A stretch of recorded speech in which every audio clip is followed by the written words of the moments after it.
As much as I desperately want to talk about Aaliyah, I cannot.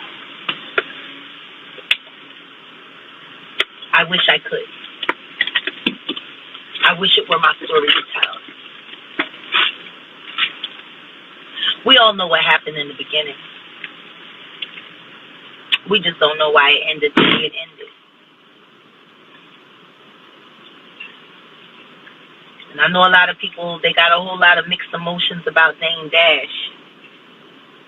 People say whatever they want to say about that man. That man loved that woman. I just want the world to know how much she was loved before she was taken away from everyone. I just want people to know that part. I'm sick and tired of the fact that her name will forever be attached to Kelly's name. Everything he did to her. Everything he did to that family. I know a lot of people want to blame it all on Barry Hankerson and blame it on the family, but the truth is, the music industry is a very confusing place, and sometimes things happen without people knowing. There are people that are actively working to keep people in the dark, actively working to constantly change stories, change reality, change everything, and they can do it all with just a press release. So I don't want to say anything that would frame her family in a negative light. I don't, because I don't think I can honestly say I believe they had no idea until it was too late. And I can tell you right now, it's easy to do in the music industry. Girl goes into the studio. She's supposed to be working in the studio. The first couple of sessions, the brother comes, the parents come. Everything seems fine, Then it's, we're going to be working late. We really got to finish this song. Somebody will drive y'all home. I promise she'll be home right after. And she do come home right after, but nobody asks what happened to her in the car or on the way home, or what happened as soon as they left the studio. Like, you know what I mean? Like, people, y'all don't understand, like, the tactful nature, the tactical nature in which this sex trafficking and this child abuse. Y'all don't understand. Like, these people go heavy, man. They go heavy. They'll have the assistant sitting in the kitchen with the mom while they molest in the bathroom talking about, yeah, we going over music, or yeah, we're practicing a script, or yeah, we need time alone with the child. Like, these niggas is that brazen.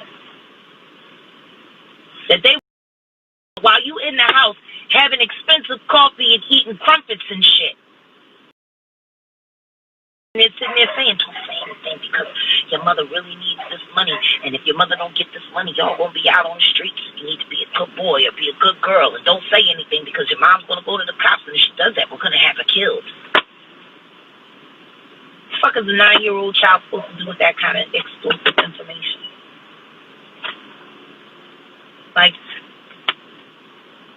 Like I said, it's not my story to tell, but it should be told by her brother or by Dane. Y'all need to know how amazing she really was. Y'all need to know what she really overcame. Y'all need to know the strength that came behind all of that sweetness and all of that grace. And she was tough. Survived the stuff that she survived. She was tough. And nobody knows the real story.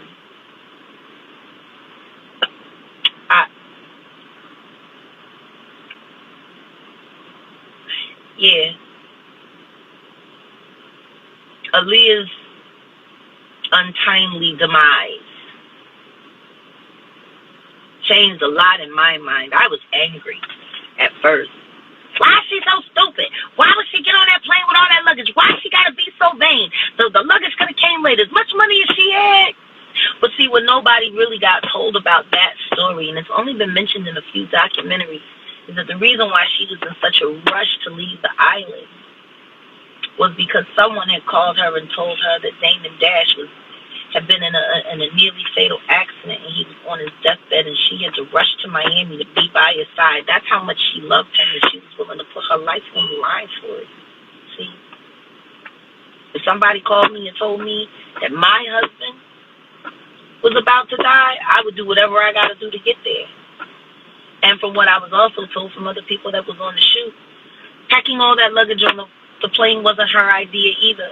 She was told, because the rap, the video had rapped, that all of their belongings had to leave right then, that she couldn't leave them behind, that nothing, they had to take everything with them, knowing that there was already almost 1,000 pounds worth of human on that plane, and then like 800 pounds of luggage. They said, well, if you got to go right now, you got to take all your stuff with you right now. And she was willing to risk it just to be with Dave. And I believe Dame, in the interview he had done, maybe 5 or 6 years ago, he said he never sent that phone call to summons her to Miami.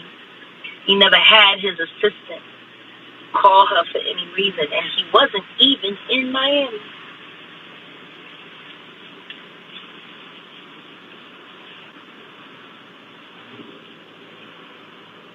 Aaliyah got a phone call that the love of her life was about to die in Miami, and he wasn't even in Miami, and the call came from his assistant,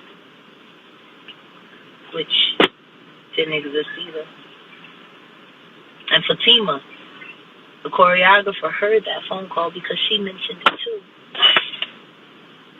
in an interview, and she never mentioned it again.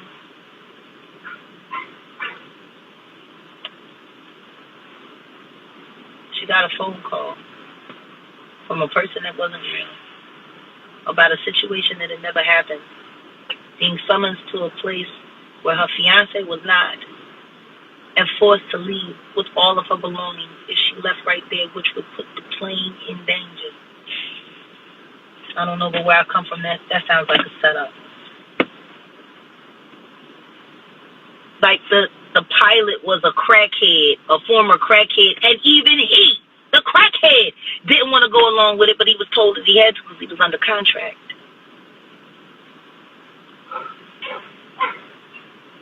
Somebody went through a lot of trouble to make sure that that girl got on that plane, and that plane,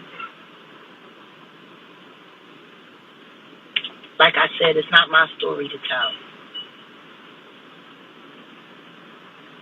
But I'll be damned, there's a lot of people that benefited from Aaliyah being gone. A lot of people made it that wouldn't have made it if Aaliyah was still around. And I'm not so big on the idea of conspiracy theories, but typically the way I see things is, if you want to know who the masterminds are behind something, all you have to see is the person who benefits the greatest. That's the person